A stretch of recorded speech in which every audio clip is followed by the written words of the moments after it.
ओम शांति। मुरली का सार है। बाबा कहते हैं, मीठे बच्चे मम्मा बाबा समान सर्विस करने के लिए बुद्धि को सतो प्रधान बनाओ। सतो प्रधान बुद्धि वाले ही धारणा कर दूसरों को करा सकते हैं।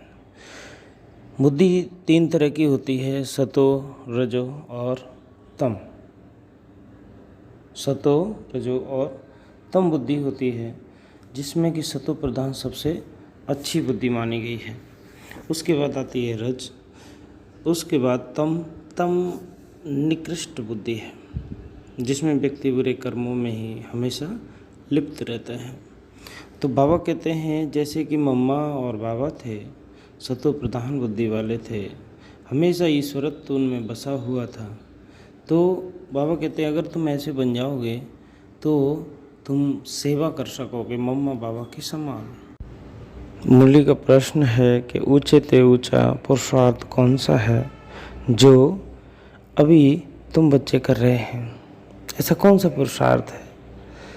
तो सबसे बड़ा पुरुषार्थ होता है कि हमको योग में रहना चाहिए।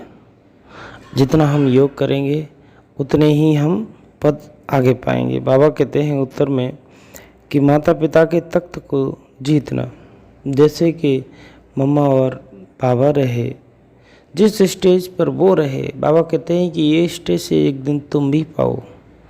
तुम्हारे अंदर इतनी सतो प्रधानता हो कि तुम उस तख्त पर आ बैठो। माता पिता के तख्त को जीतना, यह है ऊंचे ते ऊंचा पुरुषार्थ।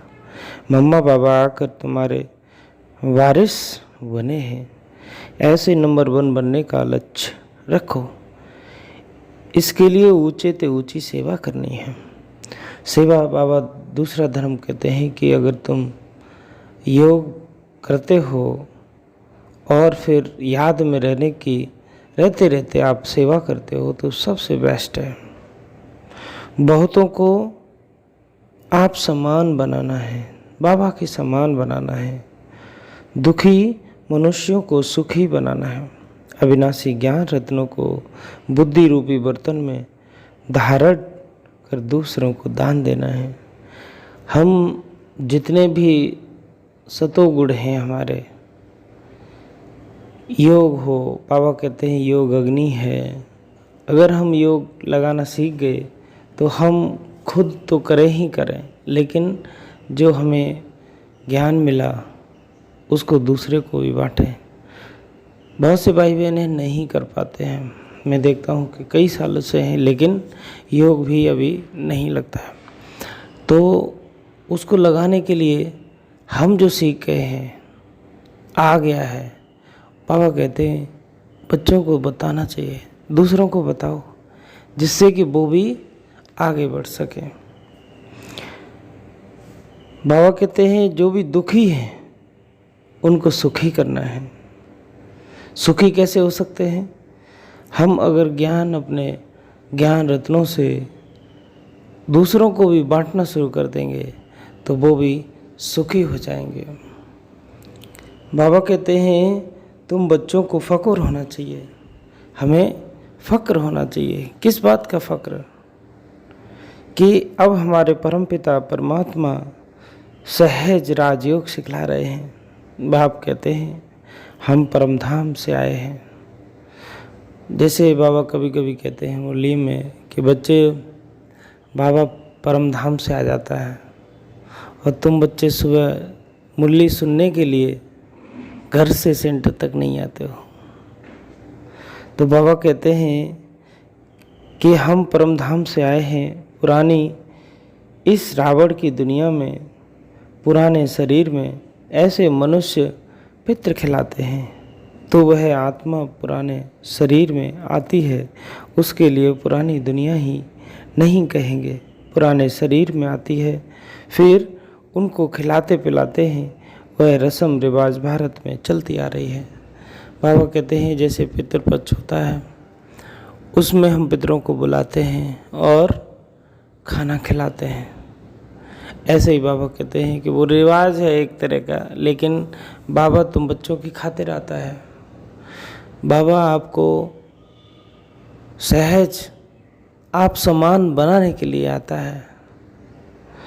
बाबा कहते हैं यह हुई भावना, यह एक भावना है कि बाबा पुरानी देह में, पुरानी रावण की दुनिया में आते हैं।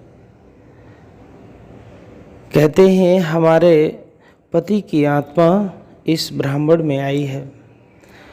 मतलब जब पितृपक्ष खिलाए जाते हैं तो ऐसा माना जाता है कि जब ब्राह्मण अपने मंत्र उच्चारण करता है तो उनके द्वारा जो आत्मा है वो आ जाती है।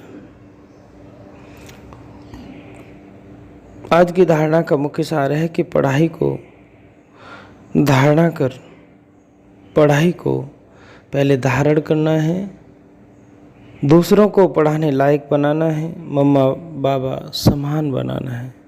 हमारा मुख्य उद्देश्य तो मम्मा बाबा है ना, जैसे वो हैं वैसे ही बनना है।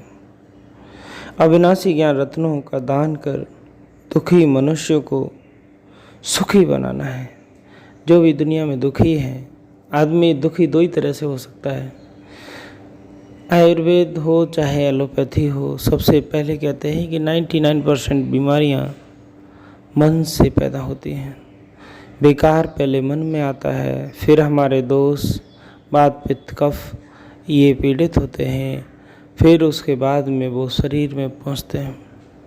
उसके बाद शरीर की तो प्रोसेस बहुत लेट है, क्योंकि शरीर भी सहन करने की क्षमता रखता है, उसको मैनेज करने की कोशिश करता है।